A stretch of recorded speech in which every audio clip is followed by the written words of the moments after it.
Yes, and more seriously, the death toll has really been devastating when you think of all the families that are mourning tonight all across the tri-state. And in one of those communities, Holton, Indiana, they are mourning the loss of 2 people that we know of. Bill Price is live for us in Holton with the latest there. Bill?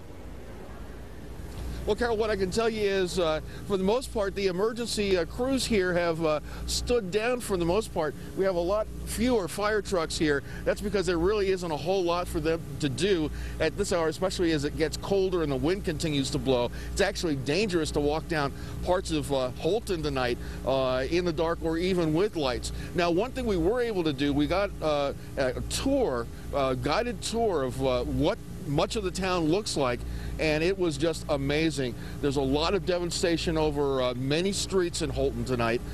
In fact, in some places you actually see where houses have collapsed, or in some cases they've almost been wiped off their slabs, and you find pieces of them elsewhere hanging in trees or hanging on top of utility poles. It will take a long time to clean up this community of 500 people. Fortunately, we've only had 2 recorded deaths. Now, 6 people have been taken to the hospital, 2 with serious injuries. And from what we understand, most of the town tonight is staying with friends and relatives, with a few going over to the South Ripley Elementary School in Versailles to wait out the night, be able to come back here tomorrow morning, and for themselves in the daylight be able to see the extent of damage this tornado has done to their community. As a lot of folks told us, there are a lot of memories, family memories, that were created over the years here in Holton that have simply been wiped away, scattered all over the community. And in fact, we've even gotten emails from people who miles away have found pieces of check statements and things of that sort that have been blown tens of miles away by the high winds that this community suffered earlier today.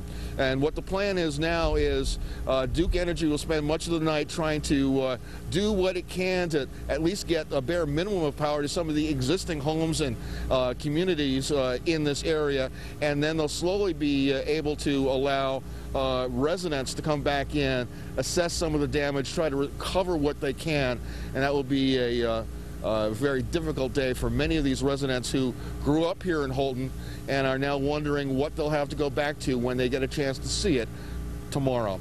Clyde, Carol, back to you. All right, Bill Price live for us in Holton, Indiana.